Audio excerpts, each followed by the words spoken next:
판결 선고는 피고인 착석 상태로 진행하도록 하겠습니다. 진행하도록 하겠습니다. 판결 선고에 앞서 몇 말씀 드리겠습니다. 옛말에 형무등급 그리고 추무리불량이라는 말이 있습니다. 법의 적용에는 그 적용을 받는 사람이 권력자이든 아니면 권력을 잃은 자이든 예외나 차별이 없어야 합니다. 마찬가지로 무죄 추정의 원칙이나 인 두비오 프로레오, 즉 불분명할 때에는 피고인의 이익으로와 같은 법의 일반 원칙도 피고인이 권력자라 하여 혹은 권력을 잃은 자라 하여 다르게 나누어 적용될 수 없습니다. 그것이 공정한 재판의 전제일 것입니다. 재판부는 헌법 제103조에 의거 증거에 따라 판단하였음을 말씀드립니다. 사건에 관하여 살펴보겠습니다. 이 사건 공소 사실은 자본시장과 금융투자업에 관한 법률 위반, 이하 자본시장법 위반이라 합니다. 정치자금법 위반, 특정범죄 가중처벌 등에 관한 법률 위반, 알선수재, 이하 알선수재라고 합니다. 이렇게 셋으로 되어 있습니다. 차례대로 살펴보겠습니다. 첫 번째, 자본시장법 위반의 점 공소 사실은 피고인은 시세 조종 세력인 이모 씨, 권모 씨, 민모 씨, 김모 씨 등 이하 특정인을 언급할 때를 제외하고는 이 사람들을 시세 조종 세력이라 하겠습니다. 이 사람들과 공모하여 2010년 10월 21일경부터 2012년 12월 5일경까지 사이에 도이치모터스 주식의 매매를 유인할 목적 및 시세 고정 및 안정의 목적 등으로 62만 5,093주에 대한 통정 가장 매매를 하고 3,127회의 이상 매매 주문을 제출함으로써 8억 1,144만 3,596원의 부당이득을 취득하였다는 것입니다. 공소사실의 2010년 10월 21일경부터 2012년 12월 5일경까지 사이에 피고인의 자금이나 주식이 도이치모터스 주식 매매에 이용된 것으로 공소 제기된 것은 2010년 10월 22일경부터 2011년 1월 13일경까지 피고인의 대신증권 계좌 주식 18만 주와 20억 원이 입금된 미래 에셋대우 계좌가 이용된 것, 2011년 3월 30일 2만 3천 주를 하나투자증권 계좌로 매수한 것, 2012년 7월 25일경부터 2012년 8월 9일경까지 19,635주를 하나투자증권 계좌로 매수한 것 등 크게 3개의 행위로 나누어집니다. 그 이외의 기관에 관하여는 피고인의 자금이나 주식이 시세 조정에 이용되었다는 공소사실 기재는 없습니다. 이 부분 공소사실은 피고인이 시세 조종 세력과 공모하여 공동정범으로 시세 조종에 가담하였음을 전제하고 있습니다. 이에 대하여 피고인은 시세 조종 행위에 관하여 인식이 없었고 시세 조종 세력과 공모하여 공동정범으로 가담하지도 아니하였다는 취지로 주장합니다. 즉 쟁점은 피고인이 시세 조종 행위에 대하여 인식이 있었는지 여부, 인식이 있었다고 할 경우 피고인이 시세 조종 세력과 공동 정범인지 여부입니다. 기간별로 나누어 살펴보겠습니다. 먼저 2010년 10월 22일경부터 2011년 1월 13일경까지 피고인의 대신증권 계좌 주식 18만 주와 20억 원이 입금된 미래 에셋대우 계좌가 이용된 거래에 관하여 보겠습니다. 이 부분 계좌 거래는 시세 조종 세력에 대한 선행 확정 판결에서 통정 매매 등 시세 조종 행위가 유죄로 인정이 되었습니다. 피고인에게 이러한 시세 조종 행위에 관하여 인식이 있었는지에 대하여 보면 피고인은 미필적으로나마 자신의 자금이나 주식이 시세 조종 행위에 동원될 수 있음을 인식하면서도 이를 용인하였다고 볼 여지가 없지 않습니다. 그 이유는 다음과 같습니다. 첫째, 피고인이 시세 조종 세력이었던 블랙펄 인베스트먼트 대표 이모 씨, 이하 블랙펄이라고 합니다.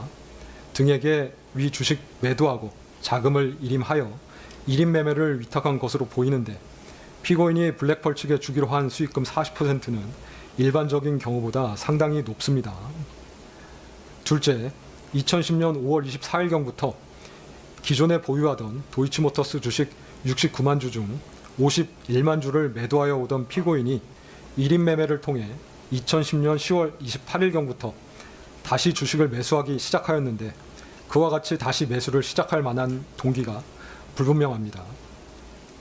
셋째, 2010년 10월 28일경에서 11월 1일경 사이 피고인의 대신증권 계좌에서는 주식 18만 주가 매도되는 사이 피고인의 미래에셋 대우 계좌에서는 같은 시기에 더 높은 평균 단가로 주식 11만여 주가 매수되었는데 굳이 이와 같은 양태로 주식을 매매할 이유가 없습니다. 피고인이 증권사를 통해 위와 같은 매매를 확인할 수 있는 상황에서 이러한 매매 양태에 대하여 의문을 가질 수 있었다고 보입니다. 넷째, 피고인이 홈 트레이딩 시스템 거래 관련하여 증권사 직원과 통화를 하면서 자신의 통화가 녹음되는 것을 염려하였는데 정상적인 거래라면 굳이 그와 같이 염려할 이유가 없어 보입니다. 다섯째, 그동안의 수사기관 진술에 일관성이 없습니다. 다만 시세 조정 행위에 대한 인식이 있다고 하더라도 공동정범이 성립하기 위하여는 공동가공의 의사, 즉 공범 사이의 의사의 결합이 있어야 합니다. 이는 공동의 의사로 특정한 범죄 행위를 하기 위하여 일체가 되어서 역할 분담을 통해 서로 다른 사람의 행위를 이용하여 자기의 의사를 실행에 옮겨야 함을 말합니다. 즉, 공동정범 사이에 서로의 행위에 대한 인식 및 용인이 있어야 합니다. 이러한 관계가 합리적 의심 없이 증명되어야 하고 그와 같은 증명이 없다면 설령 피고인에게 유죄 의심이 간다고 하더라도 피고인의 이익으로 판단할 수밖에 없습니다.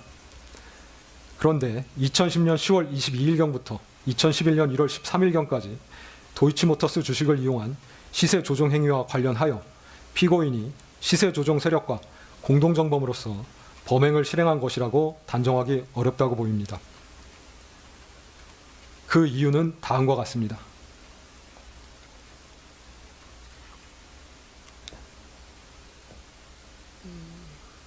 첫째, 속기사님, 제가 나중에 스크립트 드릴 테니까 안 하셔도 됩니다. 첫째, 시세 조정 세력 중 누구도 피고인에게 시세 조종에 관하여 직접 알려준 바가 있다고 진술하는 사람이 없어서 피고인이 시세 조종에 있어서 어떠한 역할을 수행하였는지에 관한 자료가 없습니다. 둘째, 피고인은 2010년 10월 28일 10만 주, 11월 1일 8만 주를 민모 씨, 김모 씨의 지시에 따라 블랙펄 대표 이모 씨에게 넘겨주었는데 통정 매매라고 보기 위해서는 그것을 통해 매매가 성황을 이루고 있는 듯한 외관을 형성하여야 하고 행위자에게 그러한 목적 등이 있어야 하나 피고인은 도이치모터스 주식 18만 주를 블랙펄에 넘겨주려는 목적으로 매도 행위를 한 것으로 보일 뿐 더 나아가 피고인에게 매매가 성황을 이루고 있는 듯이 잘못 알게 하거나 그 밖에 타인에게 그릇된 판단을 하게 할 목적까지 있었다고 단정하기 어려워 보입니다.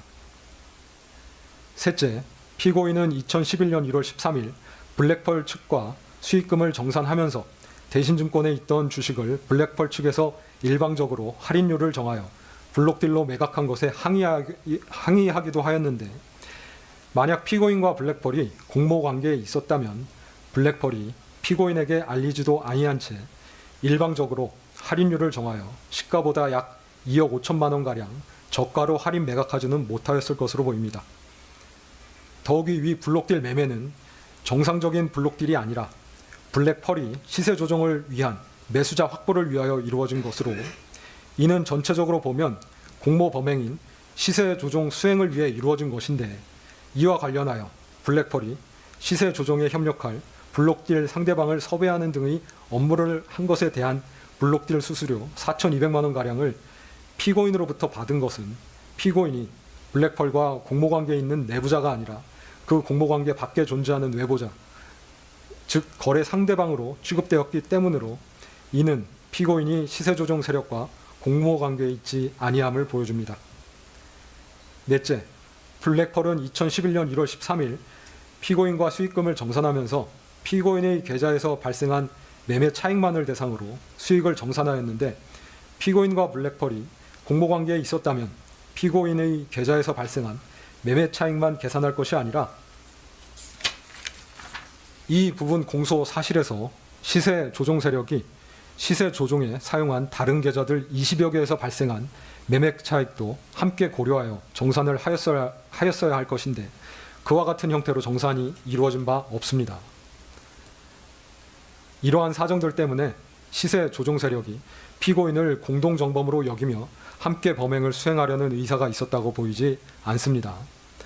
따라서 가사 피고인이 시세 조종 행위에 대한 인식이 있으면서 이를 용인하였다 하더라도 피고인에게 방조의 성립은 변론으로 하더라도 공동정범이 성립할 수는 없다고 보입니다. 이 사건에서 방조의 성립 여부는 공방의 대상이 아니었기 때문에 방조의 성립 여부에 관하여는 더 나아가 판단하지 아니합니다. 다음으로 2011년 1월 14일경부터 2012년 12월 5일경까지 이루어진 시세 조종 행위에 관하여 보면 피고인은 2011년 1월 13일 정산을 마침과 동시에 블랙펄에 맡겼던 도이치모터스 주식 1인 매매를 종료하였고 2011년 1월 14일경부터 2012년 12월 5일경까지 이 사건 대신증권 계좌, 이 사건 하나투자증권 계좌에서 이루어진 도이치모터스 주식 매매 중 이 사건 공소사실에 포함된 것은 2011년 3월 30일 23,000주를 하나투자증권 계좌로 매수한 것, 2012년 7월 25일경부터 2012년 8월 9일경까지 19,635주를 하나투자증권 계좌로 매수한 것인데, 이러한 하나투자증권 계좌 관련된 매매는 공범으로 기소된 시세 조종 세력에 대한 선행 확정 판결에서 시세 조정에 이용된 계좌로 인정되지 아니하였고, 위 행위들은 피고인이 독자적 판단 하에 매수한 것으로 보일 뿐 시세 조종 세력과의 의사연락 하에 매수하였다고 인정할 만한 증거가 부족합니다. 더욱이 위와 같이 매수된 주식은 이 사건 공소사실 기재 기간 중에 매도되지도 아니하였습니다. 공소사실 중 그 외의 기간에 이루어진 타인 계좌에서의 주식 매매 관련하여서는 피고인이 관여하였다고 볼 증거가 없습니다. 나아가 공소시효에 관하여 살펴보겠습니다. 피고인이 자신의 증권계좌에 금원을 입금하기 시작한 것은 2010년 10월 22일경부터이고 피고인의 계좌 등이 시세조정 행위에 이용된 것은 2010년 10월 28일경부터로 그 무렵부터 2011년 1월 13일까지 이루어진 시세조정 행위는 피고인의 계좌 등이 교부되어 1인 매매 형태로 이루어졌고 그 방식은 주로 통정, 가장매매였다는 점, 2011년 1월 13일경 피고인이 1인 매매를 위탁했던 상대방과 다투고 정산을 받은 이후로는 1인 매매를 하지 아니하였다는 점, 피고인이 자신의 계좌 이외에 시세 조정에 이용된 계좌나 그 운용 형태 등에 관하여는 별다른 인식이 없었던 것으로 보이는 점, 2011년 3월 30일경 이루어진 매수 행위는 피고인이 스스로 거래를 한 것으로 보이는 점, 그 후 1년 4개월가량 경과된 2012년 7월 25일경부터 2012년 8월 9일경까지 피고인은 단기간 동안 스스로 현실 매매를 한 것으로 보이는 점,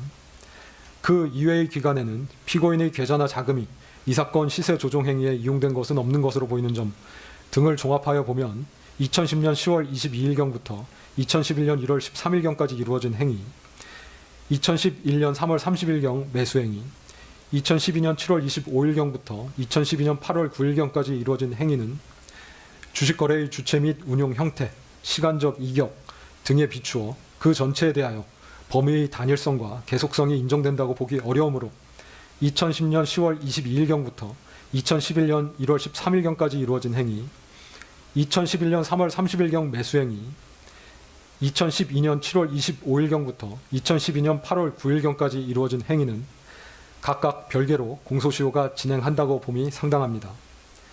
따라서 2010년 10월 22일경부터 2011년 1월 13일경까지 이루어진 행위는 2011년 1월 13일경부터 2011년 3월 30일경 매수 행위는 2011년 3월 30일경부터 공소시효가 진행되어 각 2021년 1월 13일 및 2021년 3월 30일에 10년의 공소시효가 도과되었다고 보입니다.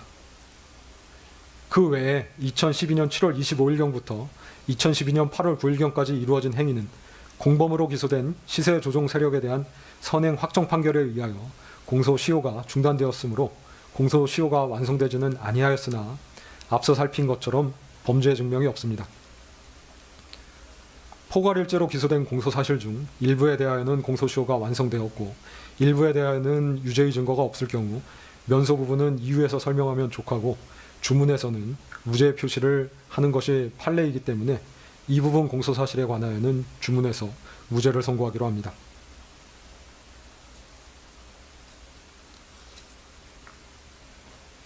두 번째, 정치자금법 위반의 점 공소사실은 피고인은 윤석열과 공모하여 명태균으로부터 2021년 6월 26일경부터 2022년 3월 8일경까지 사이에 공표 36회 및 비공표 22회 등 여론조사 58회를 무상으로 제공받아 정치자금법이 정하지 아니한 방법으로 여론조사 비용 총 합계 2억 7,440만 원 상당의 재산상 이익을 얻었다는 것입니다.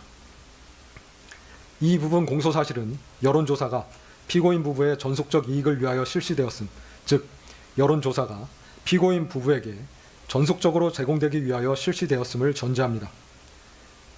명태균이 대통령 선거 후보들에 대한 여론조사를 실시하고 이에 관한 결과를 문자 등으로 피고인 부부에게 14회가량 제공하였던 점, 명태균이 피고인 부부에게 김영선의 국회의원 선거 공천을 수차 부탁하였던 점, 결과적으로 김영선이 국회의원 선거 공천을 받았던 점 등을 종합하면 명태균이 무상으로 여론조사 결과를 피고인 부부에게 제공하였고 그 대가로 피고인 부부가 영향력을 행사하여 김영선이 국회의원 선거 공천을 받은 것은 아닌가 의심이 가기는 합니다.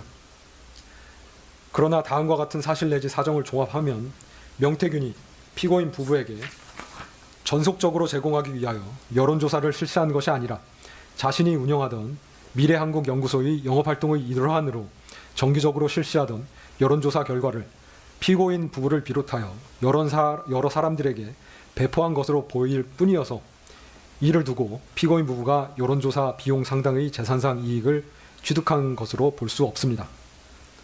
첫째, 피고인이 명태균이 운영하는 미래한국연구소 또는 여론조사 기관인 P&R과 여론조사에 관하여 계약을 체결한 바 없습니다. 피고인과 미래한국연구소 또는 그 의뢰를 받아 여론조사를 하는 기관인 P&R 사이에 여론조사 관련하여 계약서 등 계약이 체결되었다고 볼 만한 증거가 없습니다. 더욱이 윤석열이 국민의힘 대통령 선거 후보자로 결정된 이후의 여론조사 관련 계약은 피고인이 개인적으로 할 것이 아니라 대통령 후보 선거 캠프에서 담당하였을 법한데 대통령 후보 선거 캠프에서 미래한국연구소나 P&R과 계약을 체결하였다고 볼 만한 사정은 보이지 아니합니다.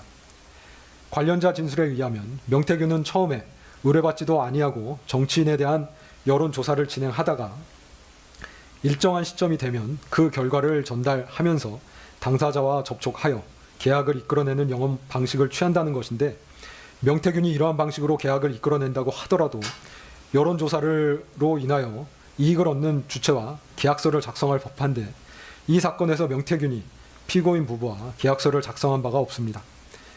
명태균은 국민의힘 관련 기관인 여의도 연구원과는 2021년 4월 및 5월경 각각 여론조사에 관하여 계약서를 작성하였는데 비슷한 시기인 2021년 6월경 피고인 부부를 만났으면서도 피고인 부부와는 여론조사에 관하여 계약서를 작성한 바가 없습니다. 나아가 구두로 혹은 묵시적으로 계약이 체결되었다고 볼 증거도 없습니다. 둘째, 여론조사의 실시 여부 및 방법, 여론조사 결과의 공표나 배포 등에 관하여 명태균이 피고인의 지시를 받았다는 자료가 없습니다. 여론조사 비용 상당의 이익이 피고인 부부에게 귀속되었다고 보려면 그 이익이 피고인 부부에게 전속적으로 귀속된다고 평가될 수 있어야 합니다. 즉 명태균이 여론조사에 관하여 피고인 내지 그 부부의 지시를 받았어야 그 이익이 피고인 부부에게 전속적으로 귀속된다고 평가할 수 있을 것인데 그러한 증거가 없습니다. 여론조사가 피고인의 지시 내지 의뢰에 따라 이루어진 것이라면 명태균은 여론조사 실시 전에 설문 내용, 공표 여부 등에 관하여 피고인으로부터 지시를 받고 여론조사 후 그 결과를 피고인에게 먼저 보고한 다음 배포 상대방 등에 관하여 피고인의 지시를 받았어야 할 것인데 기록상 그러한 사정이 나타나지 않습니다. 오히려 여론조사 수행 방식에 대한 의사결정을 명태균이 하였고 여론조사 공표 여부나 배포 상대방도 명태균이 정한 것으로 보입니다. 피고인 부부에게만 제공된 여론조사는 3회에 불과하고 나머지는 다른 사람들에게도 함께 제공되었습니다. 즉 피고인 부부는 명태균이 실시한 여론조사 결과를 배포받는 상대방들 중 하나였을 뿐 여론조사 결과가 전속적으로 귀속되는 주체였다고 평가되지 않습니다. 셋째, 명태균은 피고인 부부를 만나기 전부터 미래한국연구소의 비용으로 여론조사를 실시하고 있었습니다. 이와 같이 미래한국연구소의 비용으로 여론조사를 실시한 이유는 그 홍보 효과를 통해 미래한국연구소가 얻는 이익이 있었기 때문으로 보입니다. 미래한국연구소를 실질적으로 운영한 명태균은 피고인 부부와 2021년 6월 18일경 처음 만났는데 그 이전인 2021년 4월 18일경부터 미래한국연구소의 비용으로 여론조사를 정기적으로 실시하여 이를 머니투데이를 통해 공표하였고, 머니투데이를 통한 여론조사 공표는 같은 해 7월 3일까지 11회 계속되었습니다. 머니투데이는 미래한국연구소와 공동으로 여론조사를 하다가 자체적인 판단에 따라 공동 여론조사를 중단하였고, 이에 미래한국연구소는 여론조사를 공표할 언론 매체인 뉴데일리와 다시 계약을 체결하게 되어 2021년 7월 28일부터 같은 해 12월 4일까지 총 17건의 여론조사를 미래한국연구소의 비용으로 실시하여 뉴데일리를 통해 공표하였습니다. 즉, 뉴데일리를 통해 공표된 여론조사도 원래 머니투데이를 통해 정기적으로 공표하려던 것으로 피고인 부부를 만나기 이전부터 이미 예정되어 있었던 것으로 보입니다. 이와 같이 미래한국연구소의 명태균이 자발적으로 여론조사를 한 이유는 이러한 여론조사를 함으로써 미래한국연구소가 얻는 이익이 있었기 때문으로 보이는데, 공표용 여론조사의 경우 여론조사가 공표됨으로써 홍보 효과가 발생하여 이를 보고 미래한국연구소에 여론조사를 의뢰하는 경우가 있었기 때문입니다.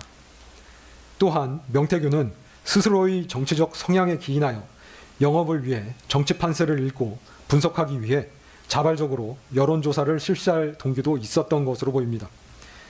이러한 분석을 토대로 피고인 부부에게 선거 관련한 상담 및 조언을 하면서 선거를 도운 것으로 보이는데, 명태균이 피고인 부부에게 선거 관련한 상담 및 조언을 하였다고 하여 그것을 두고 여론조사 비용 상당액의 이익을 피고인 부부가 얻은 것으로 볼 수는 없습니다.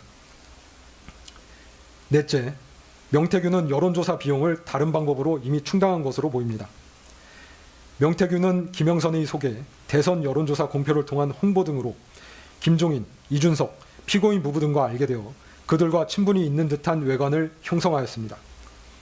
그리고 이러한 외관에 기대어 차후 이루어질 지방자치단체 관련 선거 등에서 국민의힘으로부터 공천을 받게 해주겠다며 지방자치단체 관련 선거에 입후보하려는 사람들로부터 여론조사 비용에 상당한 금원을 지급받아 이를 여론조사 비용에 충당하려 하였던 것으로 보입니다. 실제 이 사건 여론조사 비용은 지방자치단체 관련 선거에 출마하려는 예비 후보자들로부터 받은 2억 4천만 원가량 및 그 외 여론조사를 의뢰한 사람들로부터 받은 돈으로 이미 충당되었던 것으로 보입니다. 다섯째, 명태균이 피고인에게 2022년 3월경 엑셀 파일로 작성된 비용 집계표를 제시하면서 비용 청구를 하였을 것으로 보이지 않습니다. 2022년 3월경 엑셀 파일에 기재된 비용은 과도하게 계산되어 있습니다. 2022년 3월 9일 대통령 선거 이후 그달 하순경 명태균은 피고인을 만난 것으로 보이는데, 막 대통령으로 당선된 사람의 배우자에게 허위 내용이 기재된 서류로 비용을 청구한다는 것은 납득하기 어렵습니다. 즉, 엑셀 파일은 명태균이 자신이 비용을 들여 여론조사를 하고 정치 판세를 분석하면서 선거에 도움을 주었음을 나타내기 위한 것일 수는 있어도 그것을 가지고 피고인에게 여론조사 비용을 청구하려 하였을 것으로 보이지는 않습니다. 여섯째, 여론조사의 대가로 김영선에 대한 공천을 약속받은 것으로 단정하기도 어렵습니다. 명태균은 강모 씨, 김모 씨 등에게 2022년 5월 2일경 공천은 김건희 여사의 선물이라고 이야기하였습니다. 즉, 명태균은 2021년 3월 말경 피고인으로부터 여론조사 비용을 받는 대신 김영선에 대한 공천을 약속받았다는 취지로 강모 씨, 김모 씨 등에게 이야기한 것으로 보입니다. 그런데 만약 피고인이 2021년 3월 하순경 명태균을 만나 여론조사의 대가로 김영선에 대한 공천을 확언하였다면, 명태균이 2021년 4월 2일경부터 5월 9일경까지 이준석, 윤상현, 피고인 부부, 한모 씨 등 여러 사람들에게 지속적으로 연락하면서 김영선을 공천해 줄 것을 부탁하지는 아니하였을 것입니다. 특히 피고인에게 거듭하여 공천을 부탁하지는 아니하였을 것입니다. 실제 김영선에 대한 공천은 국민의힘 공천심사위원회에서 위원들 사이의 토론을 거쳐 투표에 의하여 결정된 것으로 보입니다. 이상의 이유로 이 부분 정치자금법 위반 공소사실은 범죄 증명이 없습니다. 세 번째, 알선 수재의 점 공소사실은 피고인은 전성배와 공모하여 윤영호로부터 윤석열 대통령의 직무와 관련하여 통일교의 각종 프로젝트와 행사에 대한민국 정부가 예산 등을 지원해달라는 요청과 함께 2022년 4월 7일경 802만 원 상당의 샤넬 가방과 엑스불상의 천수삼 농축차를 2022년 7월 5일경 1271만 원 상당의 샤넬 가방과 엑스불상의 천수삼 농축차를 2022년 7월 29일경 6220만 원 상당의 그라프 목걸이를 제공받아 대통령 등 공무원의 직무에 속한 사항의 알선에 관하여 합계 8,293만 원 상당의 금품을 수수하였다는 것입니다. 이 부분 공소사실 관련하여 피고인 측은 2022년 4월 7일경 및 같은 해 7월 5일경 샤넬 가방 등을 2번 수수한 사실은 인정하지만 구체적인 청탁이 없었고 2022년 7월 29일경 목걸이를 수수한 사실이 없으며 가사 청탁이 있었다고 하더라도 청탁 내용과 수수된 금품 사이에는 어느 정도 대가 관계가 존재하여야 되는데 청탁 내용에 비해 수수된 금품의 가액이 너무 적어 대가 관계가 존재한다고 볼 수 없다고 주장합니다. 네, 살펴보겠습니다. 알선은 의뢰 당사자가 청탁하는 취지를 공무원에게 전하거나 의뢰 당사자를 대신하여 스스로 공무원에게 청탁하는 행위, 공무원에게 영향력을 행사하여 의뢰 당사자가 원하는 방향으로 결정이 이루어지도록 돕는 등의 행위를 말하고 공무원의 직무에 속하는 사항의 알선과 수수한 금품 사이에 대가 관계가 있는지는 해당 알선의 내용, 알선자와 이익 제공자 사이의 친분 관계 여부, 이익의 다과, 이익을 수수한 경위와 시기 등 재반 사정을 종합하여 결정하되 알선과 수수한 금품 사이에 전체적 포괄적으로 대가 관계가 있으면 족합니다. 실제 알선 행위가 있을 것을 요하지 않습니다. 2022년 4월 7일경 802만 원 샤넬 가방 등 수수 관련하여 그 수수 사실은 피고인이 인정하고 있고 이를 보강하는 증거도 있습니다. 그러나 그 직전인 2022년 3월 30일경 피고인이 윤영호에게 대선을 도와줘서 고맙다는 취지로 윤영호는 피고인에게 대통령 당선을 축하한다는 취지로 전화통화를 하였으나 이는 의례적인 표현이고 그 대화 내용 중 청탁이라고 볼 만한 것이 없고 그 시경부터 가방을 수수할 당시까지도 청탁이라고 볼 만한 것이 없어 이를 전제로 하여 알선 명목으로 금품을 받은 것으로 볼 수는 없습니다. 따라서 이 부분은 무죄로 판단됩니다. 2022년 7월 5일경 1271만 원 샤넬 가방 등 수수 관련하여 그 수수 사실을 피고인은 인정하고 있고 이를 보강하는 증거도 있습니다. 다만 2022년 7월 5일경 윤영호가 전성배에게 샤넬 가방 등을 전달할 당시에 명시적으로 청탁 내용을 언급한 것은 없는 것으로 보입니다.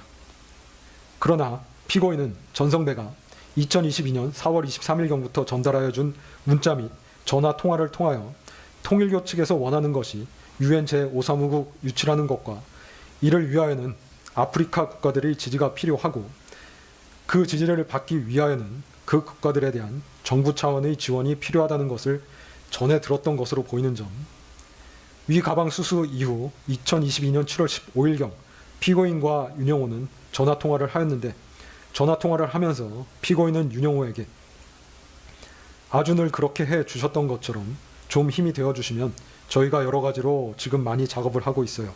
뭐 경제적으로나 문화 여러 가지가 이제 이런 많은 업적들이 이렇게 훼손되지 말아야 되잖아요 라고 말하였는 바 그 의미는 통일교에서 추진하는 일, 업적 관련하여 정부 차원의 경제적인 지원이 필요한데 그러한 경제적 지원을 위해 피고인이 작업, 즉 노력을 하고 있다는 취지로 보이는 점 등을 종합하면 피고인은 7월 5일 가방을 교부받을 당시 통일교의 청탁 내용이 정부 차원의 경제적인 지원과 관련되어 있음을 인식하고 있었고 그러한 경제적 지원을 위해 노력 중이라는 것은 피고인에게 청탁의 실현을 위하여 알선 의사가 있었음을 보여줍니다. 따라서 이러한 인식과 의사 하에 샤넬 가방 등을 교부받은 것은 알선의 명목으로 수수한 것으로 판단됩니다. 다음으로 대가 관계에 관하여 보면 피고인은 2022년 7월경 당시 정부의 모든 부처를 통할하는 대통령의 배우자로 대통령에게 정부 차원의 지원 등에 관하여 이야기할 수 있는 가장 지근거리의 사람이라는 점, 피고인은 통일교 측에서 조직을 이용하여 피고인의 배우자가 대통령에 당선되도록 도움을 주었다고 인식하여 통일교 측에 감사의 마음을 가지고 있었다는 점, 윤영호의 청탁 내용은 UN 제5사무국 한국 유치를 위하여 아프리카 국가들의 지지를 받아야 하고 그 지지를 받기 위하여 그 국가들에 대한 우리 정부의 ODA 지원이 이루어져야 한다는 것으로 볼 수 있는데, 통일교가 추진하는 업무는 정부의 입장에서도 타당성 검토를 통해 지원이 가능한 업무였던 것으로 보이고, 이는 국가운영 및 정책을 총괄하는 대통령의 지시에 의하여 추진될 수 있는 성격의 것으로 보이는 점, 윤영호가 기대하는 피고인의 알선 행위는 윤영호의 청탁을 대통령에게 전달하여 통일교를 돕도록 하는 행위였다고 보이는 점, 대가관계는 수수된 금품과 알선 행위 자체에 있으면 족하고 수수된 금품과 청탁 내용 실현을 위해 소요되는 금원 사이에 있어야 하는 것은 아니라는 점 등을 종합하여 보면 위 가방 등의 교부와 알선 사이에 대가관계가 있다고 볼 수 있습니다. 단지 피고인이 받은 금품의 과액과 청탁 실현을 위하여 소요될 비용, 정부의 ODA 지원금 규모 사이에 현격한 차이가 있다는 것은 대가관계를 부정하는 요소가 되지 않습니다. 따라서 이 부분은 유죄로 인정됩니다. 2022년 7월 29일경 6,220만 원 목걸이 관련하여 피고인은 목걸이를 수수한 사실이 없다고 주장하나, 윤영호는 전성배에게 피고인에게 전달해 달라면서 목걸이를 교부하였다고 진술하고, 전성배는 자신의 처남을 통해 피고인에게 목걸이를 전달하였다고 진술합니다. 살펴보면 목걸이를 전성배에게 교부한 윤영호가 피고인의 연락처를 알고 있었고 직접 연락을 주고받기도 하였기 때문에 그 전달 여부를 피고인에게 직접 확인할 수 있었던 상황에서 전성배가 이를 착복함으로써 2013년경부터 쌓아온 피고인과의 신뢰관계를 파탄시킬 수 있는 행동을 감행할 이유가 없다는 점, 전성배는 피고인과 윤영호 사이를 매개하는 것만으로도 고문료 명목의 금전적 이익을 얻고 있었는데 굳이 목걸이를 착복함으로써 피고인과의 신뢰관계를 깨트릴 이유가 없다는 점, 피고인은 2022년 5월 10일 취임한 대통령의 영부인으로 2022년 7월 29일경은 그로부터 채 3달이 되지 않은 시점인데, 그 시점에 전성배가 영부인에게 전달될 물건을 가로채는 대담한 행위를 하였을 것으로 보이지는 아니하는 점 등에서 전성배의 진술에 신빙성이 있습니다. 또한 목걸이를 교부받은 전성배는 윤영호가 같은 날 보낸 문자, 즉 교육부 장관이 아프리카 청년부 장관들을 예방해달라는 청탁 내용을 피고인에게 그대로 전달하였기 때문에 피고인이 그 청탁 내용을 인식하면서 그 다음날 전성배로부터 그 처남을 통해 목걸이를 전달받았으므로 이는 청탁에 대한 알선의 대가 및 명목으로 받은 것으로 판단됩니다. 따라서 이 부분도 유죄로 인정됩니다. 유죄 부분 양형에 관해서 보겠습니다.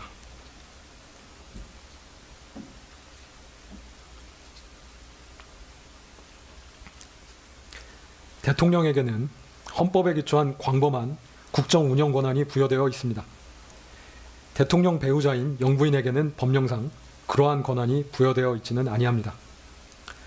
그렇지만 영부인은 대통령의 가장 가까운 곳에서 대통령에게 지대한 영향을 미칠 수 있고 대통령과 함께 나라를 대표하는 상징적인 존재입니다.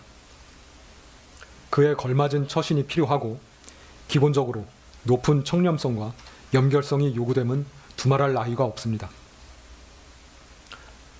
솔선수범을 보이지는 못할 망정 국민에 대하여 반면교사가 되어서는 아니 될 일입니다. 국가와 사회가 발전하기 위한 토대 중 가장 중요한 요소 가운데 하나가 공정입니다. 모든 일은 불편부당하게 공정하게 처리될 수 있어야 한다는 믿음이 사회를 올바른 방향으로 움직이게 합니다. 이러한 공정을 해하는 것이 부패입니다.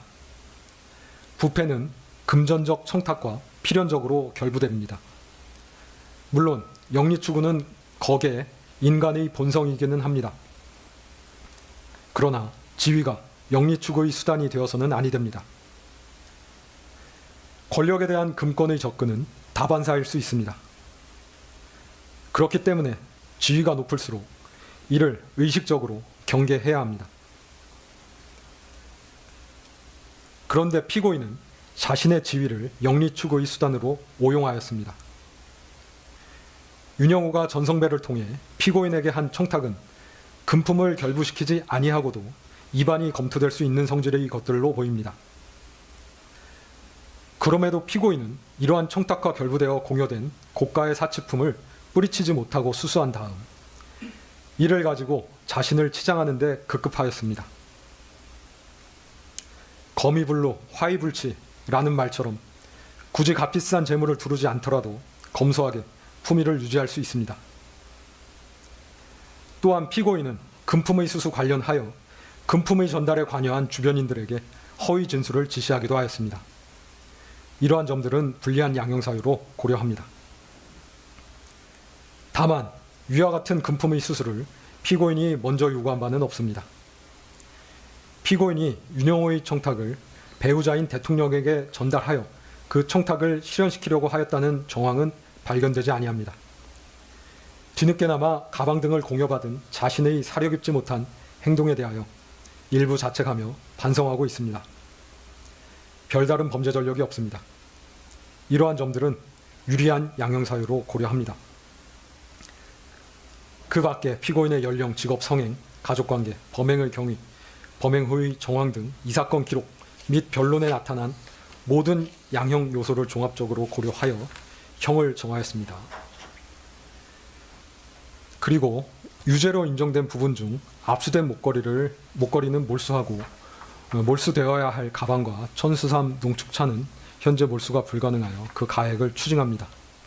이에 다음과 같이 선고합니다. 피고인은 자리에서 일어서 주시기 바랍니다.